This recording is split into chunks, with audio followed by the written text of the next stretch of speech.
Back to news. అధునాతన హంగులతో నిర్మించిన చర్లపల్లి శాటిలైట్ రైలు టెర్మినల్ ప్రారంభోత్సవానికి సిద్ధమైంది. ఇవాళ ప్రధాని నరేంద్ర మోదీ చర్లపల్లి రైల్వే టెర్మినల్ ను వర్చువల్ గా ప్రారంభించనున్నారు.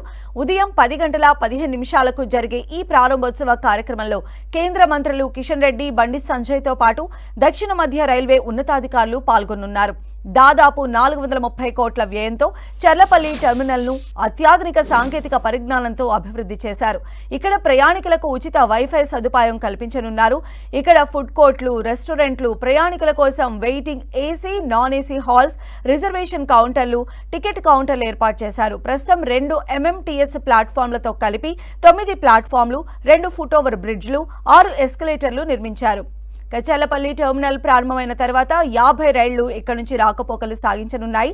ప్రతిరోజు దాదాపు 50,000 మంది ప్రయాణికులు రాకపోకలు సాగించే అవకాశం ఉందని అధికారులు చెబుతున్నారు. అధిక ప్రయాణికుల రాకపోకలకు అనుగుణంగా కొత్తగా నిర్మితమైన ఈ స్టేషన్ భవనం అత్యంత ఆధునికంగా సౌందర్యవంతమైన ముఖద్వారంతో నిర్మించారు. ఈ స్టేషన్ భవనంలో గ్రౌండ్ ఫ్లోర్ లో 6 టికెట్ బుకింగ్ కౌంటర్లు, లేడీస్ వెయిటింగ్ హాల్, పురుషుల వెయిటింగ్ హాల్, ఎగువ తరగతి వెయిటింగ్ హాల్, ఎగ్జిక్యూటివ్ లాంజ్ ఏర్పాటు చేశారు. అలాగే మొదటి అంతస్తులో కేఫ్టేరియా, రెస్టారెంట్, స్త్రీలు, పురుషుల కోసం విశ్రాంతి గదులు ఉన్నాయి. స్టేషన్ ముఖద్వారానికి అత్యాధునిక లైటింగ్ వ్యవస్థ సిద్ధమైంది.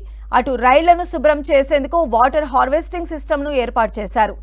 ప్రస్తుతం చర్లపల్లిలో 26 రైళ్లు ఆగుతున్నాయి.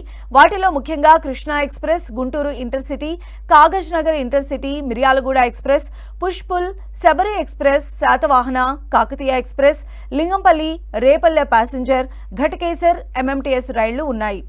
దేశంలోని వివిధ ప్రాంతాల నుంచి భారీగా ప్రజలు హైదరాబాద్ మహానగరంలోని జీవించేందుకు తరలివస్తున్నారు. అలాంటి వేళ సికింద్రాబాద్, నాంపల్లి, లింగంపల్లి, కాచిగూడ రైల్వే స్టేషన్లపైన తీవ్ర ఒత్తిడి పడుతోంది. ఈ క్రమంలో చర్లపల్లి నుంచి రైళ్ల రాకపోకలతో హైదరాబాద్, సికింద్రాబాద్, కాచిగూడ స్టేషన్లపై భారం తగ్గనుంది.